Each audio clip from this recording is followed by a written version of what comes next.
Hi friends, welcome back to 24 Days of Comfort, a casual, cozy tea time check-in every day until Christmas because the holidays can be stressful and we're just gonna chill and hang out and get cozy.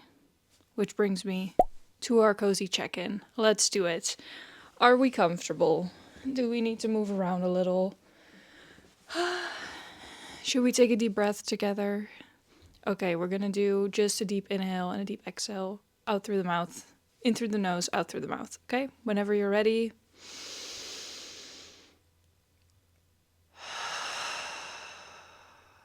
Releasing tension in the forehead, in the neck, the shoulders, and clenching the jaw.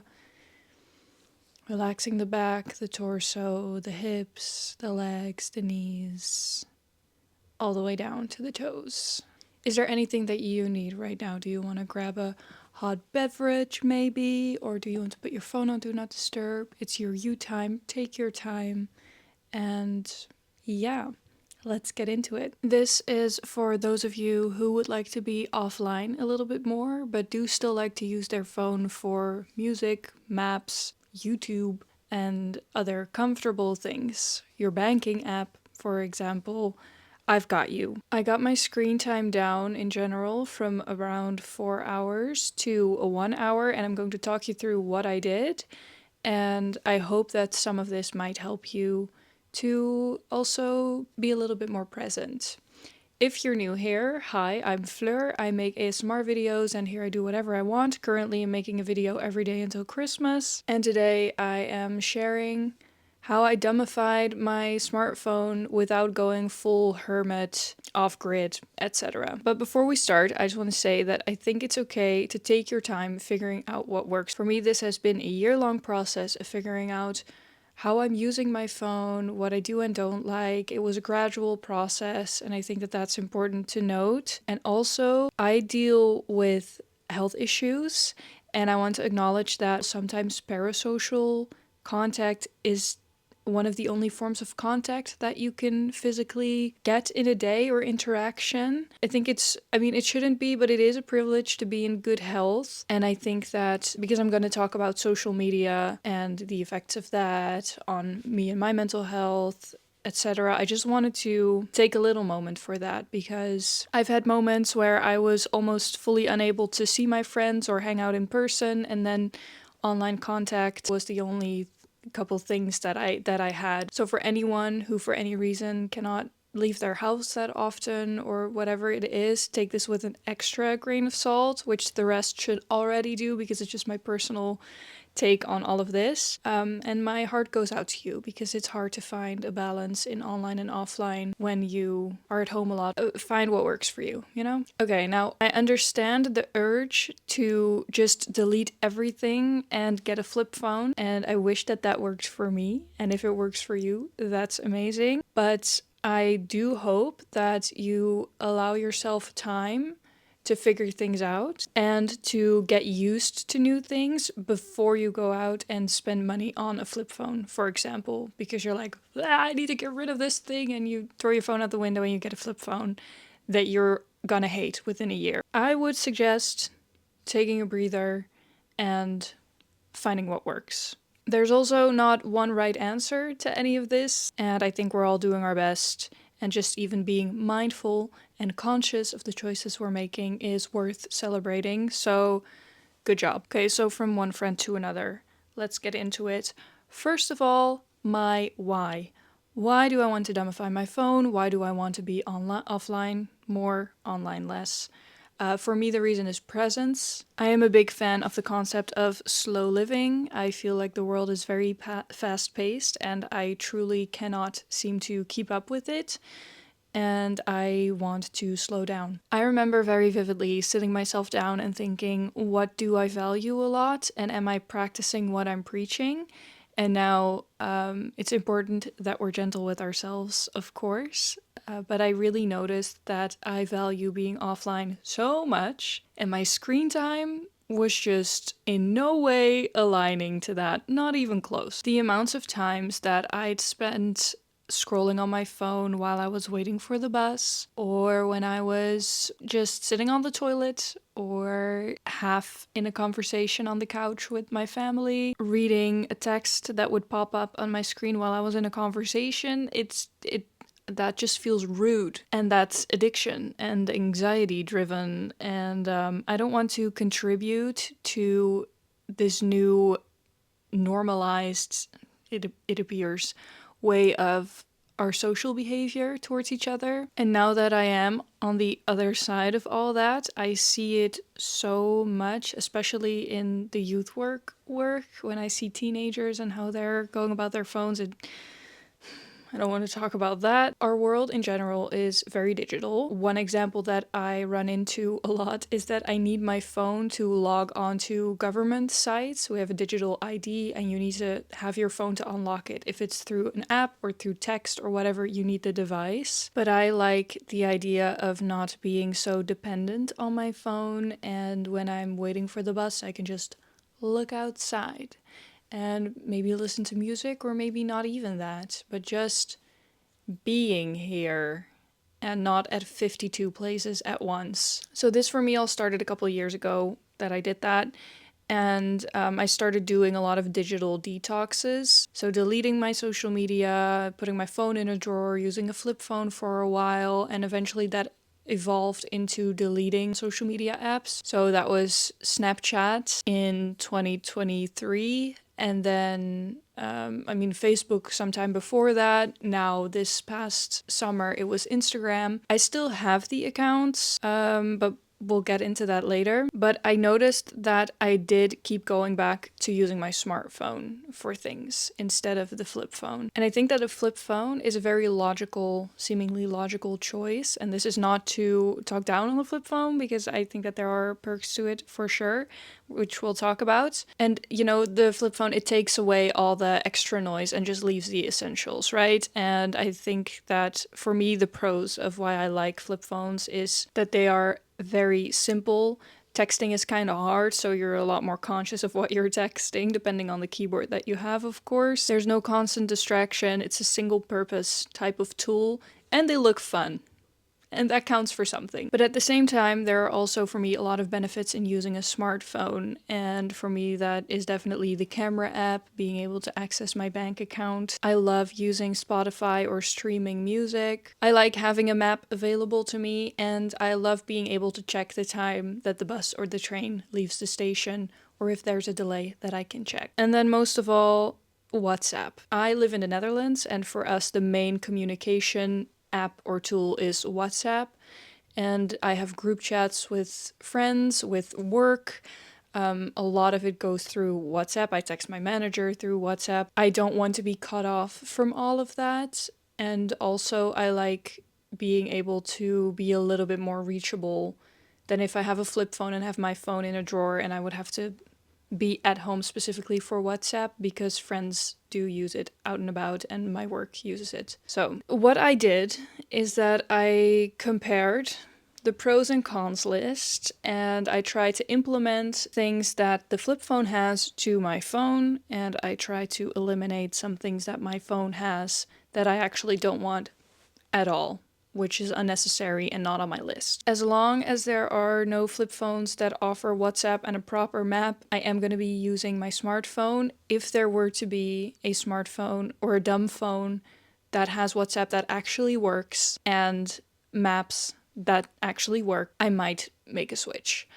But as far as I've seen, I've looked into so many of them. I've looked into the light phones and so many, and the issues that they have are for me at a level where I don't want to spend my money on them yet. And I think for me, the main thing with it is that I don't want more devices. So for me, it doesn't work to have a flip phone out and about and then at home have my smartphone and my laptop available for things if I need them, because then I have to carry around two devices, or at least I'm thinking about the two devices that I have, and I want less noise. So having both does not work for me. For some people, that's the way to go, to have a flip phone and take it everywhere and then when they come home. But like I said, I like having maps and the bus time app, etc. So yeah, I don't really feel the need to fully get rid of those. And I mean, I could very well live without them. I can print a map if I have to go somewhere, look up the route before I go. I can ask people for things on the street if I need to know something. But I like these aspects of smartphones, so I'm keeping it. So looking at all these features and my values and what do I like about my phone and what do I not like about my phone, I did a couple things. And the first thing is accepting the loss of comfort, which is what I just talked about. That's a level of comfort that I'm not letting go of, but I am letting go of certain comforts. And I think that the whole point is getting used to levels of discomfort with not being reachable all the time, not being able to access every source all the time, and having to be a little bit more mindful of how you are using your phone and how you are interacting with the world around you. So first step was acceptance. Then the second step was turning off all my notifications. I did this, I think, 3 years ago or something, and I've never looked back. I don't get WhatsApp notifications. I don't have Gmail on my phone, so I don't get email notifications. I don't get anything. It's just nice to not have something vibrating or lighting up wherever. When I hear someone's phone vibrating, I'm not immediately thinking that it's my phone turning on. And that's so nice. I don't get the phantom feeling of like, did a notification just pop up? I'm past all that and I'm so happy to be here. The flip side of that is that I'm checking apps. So if I'm in a WhatsApp text conversation, I'm opening the app to see if someone responded, and that's finding a new type of balance. Number 3 is the do not disturb mode, which my phone is almost permanently on. Everyone that ever calls me knows that on the first ring, it might not go through. You have to ring me a second time and then it'll get through. And also, if I have a doctor who's going to call me or whatever, I always say it as a note when I know that someone is going to call me or make an appointment.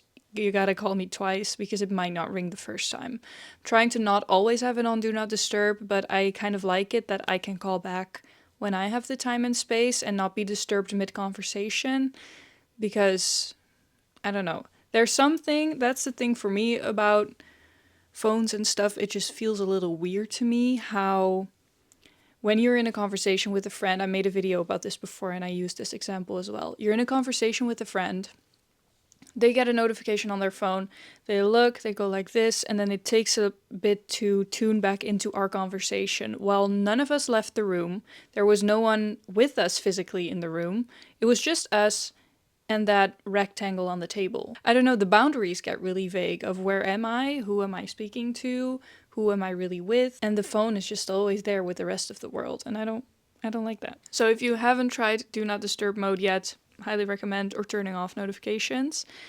And then a big one was deleting what I don't need. That's what dumbifies your phone. So there are many nice to have apps, and some you might not use a lot, and some you might need. So I would recommend taking a look at the apps and see what for you is a nice to have or something that's just completely unnecessary and what you actually do need. So for me, I do have an app that tracks my period. I have my gym app because I need it to log on and make appointments and stuff. I have the digital ID. Maybe you do want to have a takeout food app. For me, I will say a lot of the things can be substituted by my laptop if I need anything. So with emails, for example, I used to have the app on my phone and then I would be in the supermarket and I would get a notification of my email and then I'm thinking about work while I'm looking at bread. And also that felt weird to me. I only have email on my laptop because if it's really, really urgent, probably the person will have my number and then they can call. And if not, then it's like, I don't know. I just really don't see the importance anymore of having my email app on my phone because I don't need to be reachable for work things all the time. What does happen now is when I need a shipping label for something, if I'm sending out a Vinted order, if I'm returning something, I have to send it to my own WhatsApp from my email, or I have to print out the label because I can't go into the store and then go to my email and then showing the label. I could potentially, but which is the next thing that I looked at, is blocking Safari from my phone. You can't delete those apps because for me, I have an iPhone and that they just require having a web browsing app. So I can't delete Safari, but I can block it in certain time blocks. So I would have to unblock it, log on to my email, look up the it's just easier to send it to my WhatsApp or print it out. We'll get to the blocking stuff. But about Safari specifically, the amount of times I've been in a conversation and then we end up Googling something or looking something up. It's a great thing to have, but it's also nice to not know everything and not have the answers to everything all the time. It's good to wonder, use your own brain, like ask yourself questions, sit in that discomfort a little bit of not knowing everything all the time or having everything accessible all the time. For me, sometimes that is also dealing with my anxiety. So I recommend doing that as well. Then making it boring. I have my phone home screen in black and white. So I have it on black and white always. And the apps that are on my home screen is my screen time tracker, my calendar, my notes, my bank app, my pictures, my camera. Again, the calendar app, settings, Google Maps, weather, clock, the gym, meditation app, period tracker. And then at the bottom, it's WhatsApp, calling, and Spotify. That's all I need, really. Still, there's apps that I need to delete, to be quite honest. But I really like having my screen in black and white because it's not distracting. I did also keep my lock screen on black. I did have a fun picture and I would put it in black and white, but I just want to make it so boring. So it's this. It's very, very dull. But I have a fun case, and that makes it better. In your settings, you have color filters, and you can select a color and you can make your whole phone black and white. And now I have it here at the bottom. If I am on my phone and I kind of go like this, I can change the settings and then it will actually change things to black and white, or I have a very muted color palette so that it's less stimulating, which also really works for me. And it's just nice to have it be a little less distracting, but still be able to go through your camera roll and see everything in full color if you want to. Because like I said, I love the camera app and the photos, etc. It's also a work-related thing with making content. So, yeah. Make your phone boring. Then there's the classic time limits. You can set this in your phone settings. You can set time limits on apps and you will get a notification, but you can always ignore the notification. That's for me where it goes wrong. It's always worth giving it a try. At least it'll make you mindful of how much time you spent on certain apps. So I don't think it's ever wrong to do it. But for me, it's not enough. So the next step for me was app blockers. And I've tried a lot, but I'm going to talk about Opal, which is my favorite one. This is not sponsored, I wish. I used their paid version, but I tried their free version for a long time before that, and it's perfect. You don't even need the paid version unless you want to be hardcore in blocking your apps. So on Opal, you can block apps, and what it will do instead of just giving you a notification is you can't unblock it on the screen. So if you open Instagram, your time limit is up, it blocks the app. You can't just click unblock or like a timer or anything. You have to go back to the Opal app.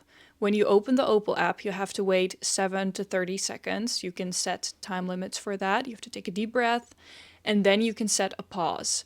So it really gives it more steps before you can unblock them. And I like that because sometimes I'm trying to unblock something and I'm like, actually, what was I doing? And I will stop. Or I will set that little timer and I'm like, okay, I have 5 minutes now to look this and this up. And then I'm gone. And it makes it more functional and it makes it more mindful. And that helped me lower my screen time the most. What you can even do, and this is why I got the paid version, you can kind of make a schedule of when what apps are blocked. And you can, with the paid version, you can do multiple of those. So I would, in the morning, not be able to access pretty much anything but WhatsApp because of the family group chat and stuff, or my banking app if I'm out and about in the morning and I need to check something, or like the public transport timetable app or Google Maps, things like that I can use if I'm going to be out and about in the morning, but generally I can't really access anything. I can't go on Safari, I can't go on YouTube, I can't do a lot. And that's great because I want a mindful morning. And then from 12 till 4, I can access Safari and stuff because often I'm working and I do need to do some things on my phone. And then it blocks a lot of stuff again till 8. And then from 8, it's wind down time. And then all through the night, it has a lot of blocks as well. So I kind of try to make a schedule that fits my work schedule and my personal life, and I really like that. So yeah, from 6 a.m. to 12, it's mindful morning. 12 to 4 is work stuff, so it's more accessible, and then 8 p.m. is wind down time, to summarize. And the good thing is that you can unblock them if you want to, but it could be a pro and a con, because if you're really trying to not use them and sit in that discomfort, it is sometimes annoying that you can just unblock them, even if it takes more time. But I do think it takes a lot of the noise out already. I think that a next step from Opal would be Brick, and Brick is a device and an app where you can magnetize the brick somewhere in your house and you have to scan that to unlock certain things. And I think that that's the next step up from Opal. I don't have Brick, but you could try that if you want to. So yeah, solutions for what I lost. I deleted my email. I only open it on my laptop.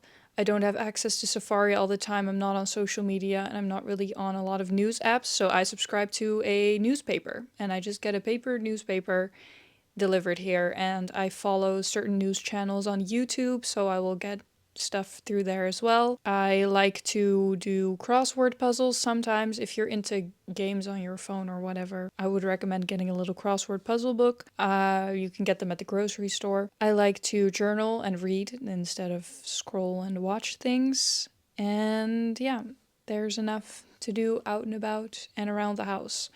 I do catch myself picking my laptop sometimes instead of reading because I would like to watch YouTube videos, but still it's a lot more of a conscious choice and that's what I wanted. So I'm not too mad about that. A little bit about social media and how I'm kind of still on them, but I'm not. I use social media for work, not for my YouTube work, but for the youth work organization, and because I do their social media. I have a work phone now, which is my old phone, and I have social media apps on there, and that's just, that phone is in a drawer somewhere, and I keep it there and I don't look at it. I used to have Instagram on my phone, and then use the time blocks to only unlock it on the days that I was working, but I would still on those days go on the app on the work account and open Instagram sometimes. Old habit. I still have my own accounts just because I've met a lot of people through travel that I would like to be able to stay in touch with. And I just haven't sent out my number to people and like did the mass thing of like, I'm deleting everything to contact me, go here and here. That just felt like a lot of work. Also, I get tattoos sometimes. A lot of the times contacting the tattoo artist goes through Instagram. I like the convenience of that. I'm looking up stuff sometimes for work, and it's nice to have an account to access that. I have 2 Instagram accounts. One is private and locked, and one is public and was for YouTube. I also still have that account just for business purposes. I'm not quite ready to fully delete it yet because I don't know if I ever would want to use it for business purposes. Because unfortunately, the social reality is just that if you want to promote something or whatever it is, it's very convenient and helpful to be on social media. That's just something that I'm still working on. So that's just my honest experience. Snapchat I haven't opened in years, but I still have the account because of the memories. And sometimes for a birthday party, I need some incriminating picture of a friend and I will look up the photo in my Snapchat archive. But I really didn't like being confronted with what I did this time last year. I thought that that was very confronting, especially with my health stuff happening.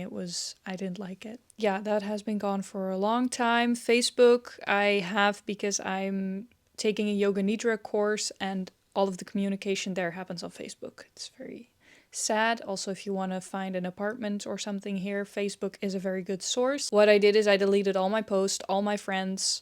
There's really nothing on there. And all of these things I can only use on my browser. And I really recommend the Chrome extension Uninternet. That changes the way that Instagram will look for you. I think also Amazon and YouTube, because on YouTube, which is my only social media, if you want to call it that, I don't find it social media, but I can see why other people would think of it like that. It's more of a creative platform to me. But the YouTube shorts and just the homepage is all very distracting. So what you could do is bookmark YouTube and make it go directly to the subscription page so you don't see anything new, but you see who you subscribe to. I used to do that.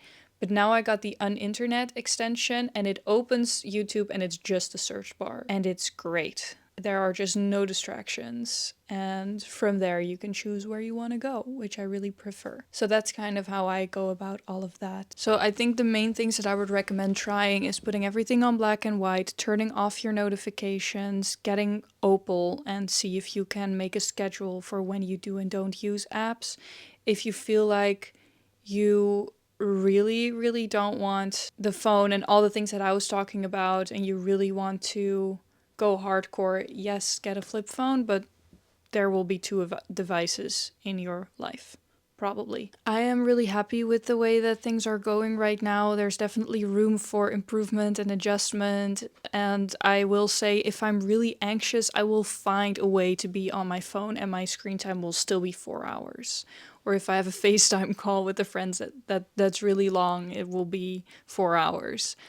But for me, it's the way that I'm using my phone that matters to me. And generally, I'm very often under an hour. And I'm so happy with that. We spend so much time on our phones. I think the average is around 6 to 7 hours a day. And I think that there's just a lot of other stuff to look at. What I really noticed, by the way, since deleting social media, which I could make a whole other video about, I'm so much less insecure and I'm so much less comparative to how other people are living their lives. And it has given me so much clarity, and I love that. So I highly recommend giving that a try, even if it's a detox. See how you feel, but try to be mindful and check in with yourself of how am I feeling, because that's sometimes a little hard to grasp maybe, and if you delete things periodically, it's sometimes maybe a bit overwhelming and you get confronted with your own thoughts a lot more. But all that discomfort is part of it, and try to journal about it or get some prompts to help you stay grounded in why are you doing this. Keep connecting to the why, because that's the most important part. I think that that was everything that I wanted to say. I'm very happy to keep the conversation going in the comments. If there's anything more that you want to know or that wasn't clear or whatever, ask your questions. Tell me your experience, what works for you. If you have the brick thing, let me know how that works. I would love to know. And also if you found a way to remove Safari from your phone, I would love to know. Thank you so much for hanging out with me. Here is a forehead kiss, and then I'm gonna go. Okay? Okay, be gentle with yourself and go hug a tree or something. Bye!